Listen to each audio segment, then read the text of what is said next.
पाकिस्तान में बड़ा नोट खुला कराना भी तकरीबन भीख मांगने के बराबर है। जुमा वाले दिन रिश्तेदारों के स्टेटस देखकर लगता है गुनाहगार तो सिर्फ हम ही हैं।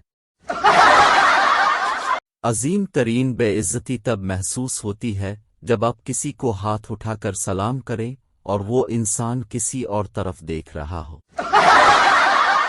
बहन भाइयों का रिश्ता ऐसा है जो एक दूसरे के लिए जान भी देने के लिए तैयार होते हैं, मगर अपना चार्जर 10 मिनट के लिए नहीं दे सकते।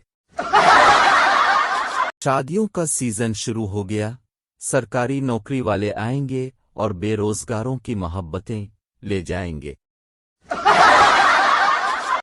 पाकिस्तान में लोग इतने वेले हैं कि कोई गाड़ी रिवर्स कर रहा हो तो 10-12 लोग आ जाते हैं। आन दे आन, बस ओग जा पीछे खनवा ए, आगे जान दे।